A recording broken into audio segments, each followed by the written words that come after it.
Bonjour, bienvenue sur alzheimer-et-alors.com, la chaîne 100% consacrée à la méthode Montessori et à la maladie d'Alzheimer. Donc pour le sujet du jour, on va retourner dans le PAP, le projet d'accompagnement personnalisé. Pour ceux et celles qui ne sauraient pas de quoi je parle, je vous ferai un petit screen à la fin de la vidéo du jour afin de vous y connaître un petit peu sur le sujet. Et pour les autres, alors c'est parti, le sujet du jour est donc les 3 intérêts primordiaux du PAP.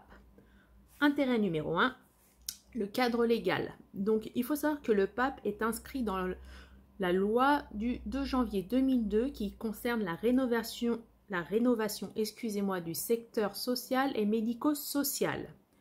Il faut savoir qu'il est obligatoire d'être présent et il doit être présenté par tout professionnel du secteur, du coup, social ou médico-social. Évidemment, le PAP, il peut s'inscrire soit dans le cadre d'une institution ou à domicile.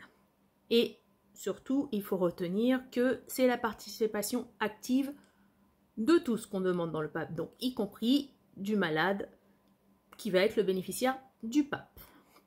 Alors, intérêt numéro 2, c'est un outil de collaboration.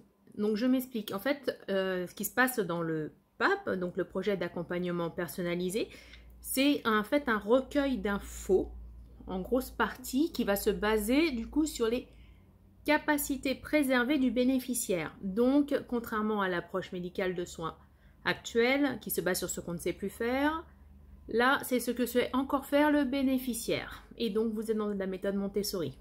D'où le fait que ce sujet soit sur cette chaîne. De plus, alors, il faut aussi que vous vous rendiez compte que lorsque vous construisez votre PAP, donc c'est pour savoir comment le construire, il y a une vidéo sur la chaîne, il faut demander les intérêts et l'avis de tout le monde. Donc, tout le monde égale vraiment tout le monde. Donc, vous en tant que soignant ou d'aidant, le reste des professionnels qui interviennent à domicile, la personne qui bénéficie du PAP, donc la personne atteinte de troubles cognitifs, et du coup, tous les autres intervenants. Donc, je ne sais pas, imaginons que cette personne, une fois par mois, voit le coiffeur, par exemple, à domicile. Le coiffeur doit participer au PAP. Alors, vous pouvez faire une conf, une call, un email de suivi, enfin, ce que vous voulez. Toute personne qui, du coup, se retrouve en collaboration de travail et qui effectue un soin sur le bénéficiaire doit pouvoir vous répondre du coup aux questions qui vous concernent le PAP. Alors le but en fait de ce gros et magnifique petit outil en soi, c'est tout simplement d'améliorer la qualité de vie du bénéficiaire et du coup potentiellement aussi la qualité de vie des intervenants. Plus il est facile d'effectuer un soin, moins il y a de stress engendré des deux côtés. Logique. Intérêt numéro 3, et donc là, les intérêts pour le bénéficiaire. Donc déjà, alors quand vous faites un PAP, si vous ne l'avez jamais fait, vous allez pouvoir le constater de vous-même. Déjà, la personne qui va en bénéficier, elle va du coup vous formuler ses besoins et ses attentes. Donc je ne sais pas, ça peut être par exemple, moi je refuse de me lever avant 9h30, ou moi je veux regarder ma série télé tous les après-midi, ou j'aime lire le journal après mon petit déjeuner, etc., etc. Donc ça, du coup, ce sont ses besoins. C'est au niveau de ses attentes, ça peut être par exemple, moi j'aimerais fêter mon anniversaire avec mes amis, ou moi j'aimerais avoir une réunion de famille tous les mois, etc., etc. Donc là, justement, ça va être toutes les questions que vous allez vous poser.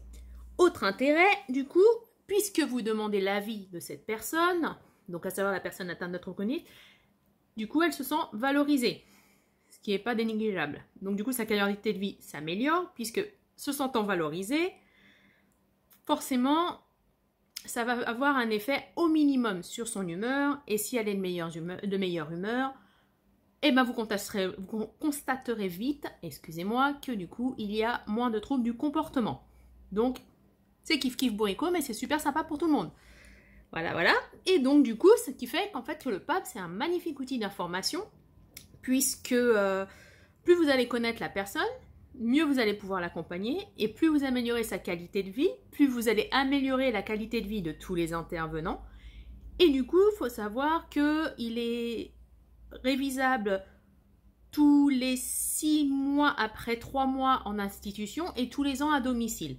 Donc, quand vous le construisez, n'oubliez pas de signer et dater.